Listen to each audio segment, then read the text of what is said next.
അസ്സലാമു അലൈക്കും. സ്വലാത്ത് ചൊല്ലൽ പതിവാക്കുന്ന ഒരാൾക്ക് ഏത് പ്രതിസന്ധി ഘട്ടം വന്നാലും അതിനെ മറികടക്കാൻ അള്ളാഹു ഒരു വഴി തുറന്നു കൊടുക്കും. അയാൾ പോലും പ്രതീക്ഷിക്കാത്ത അത്ഭുതകരമായ വഴിയായിരിക്കും അത്. അതിനൊരുപാട് ഉദാഹരണങ്ങളുമുണ്ട്. നാം ഏത് സമയവും സ്വലാത്ത് ചൊല്ലിക്കൊണ്ടിരുന്നാൽ നമുക്കത് മനസ്സിലാവും. കൂഫയിലെ ഒരു ചെറുപ്പക്കാരൻ്റെ കഥ കേട്ടിട്ടില്ലേ? അദ്ദേഹം സ്വലാത്ത് പ്രചരിപ്പിക്കുന്ന ആളായിരുന്നു. എന്തിനും ഏതിനും ഏത് ജോലി തിരക്കിലും അങ്ങാടിയിൽ പോകുമ്പോഴും വരുമ്പോഴും എല്ലാം സ്വലാത്ത് ചൊല്ലിക്കൊണ്ടിരിക്കും. അയാളുടെ അയൽവാസി ഒരു ജൂതനായ മനുഷ്യനുണ്ടായിരുന്നു.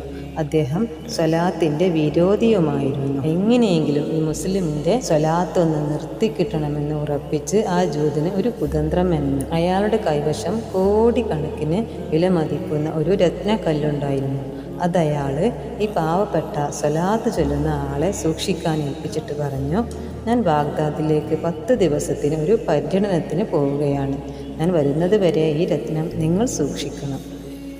ഈ പാവം മുസ്ലിം അത് വലിയൊരു അമാനത്ത് മുതലായി ഏറ്റെടുത്ത് സ്വന്തം ഭാര്യയെപ്പോലും അറിയാതെ ഭദ്രമായി തൻ്റെ വീട്ടിൽ സൂക്ഷിച്ചു വെച്ചു.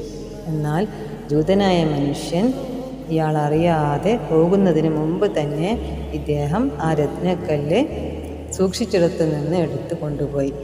ബാഗ്ദാദിലേക്ക് പോകുന്ന വഴിയിൽ ജൂതൻ ഒരു സമുദ്രത്തിൻ്റെ അടുത്തെത്തി തോണിയിൽ കയറി നടുവിലെത്തിയപ്പോൾ ആ രത്നക്കല്ല് സമുദ്രത്തിലേക്ക് വലിച്ചെറിഞ്ഞു. ഒരിക്കലും ഒരാൾക്കും കണ്ടെത്താൻ കഴിയാത്ത സ്ഥലത്തേക്ക്.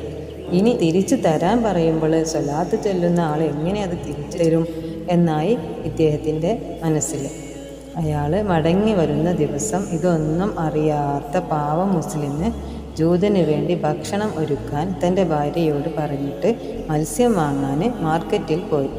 പോകുമ്പോഴും വരുമ്പോഴുമെല്ലാം വഴിയിലുമെല്ലാം സ്വലാത്ത് ചൊല്ലിക്കൊണ്ടായിരുന്നു അദ്ദേഹം നടന്നത്.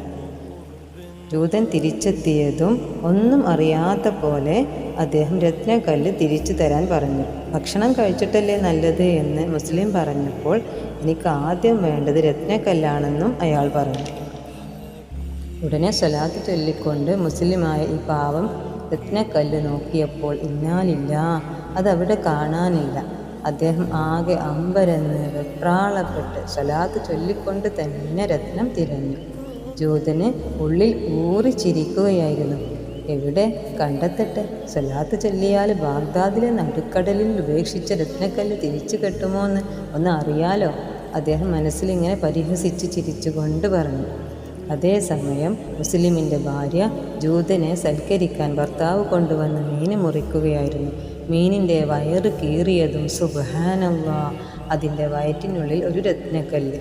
ഒച്ചയിട്ട് ഭാര്യ നിലവിളിച്ചു. ഭാര്യയുടെ അടുത്ത് വന്ന പാവം ചെറുപ്പക്കാരൻ ഈ കാഴ്ച കണ്ട് ഞെട്ടിപ്പോയി.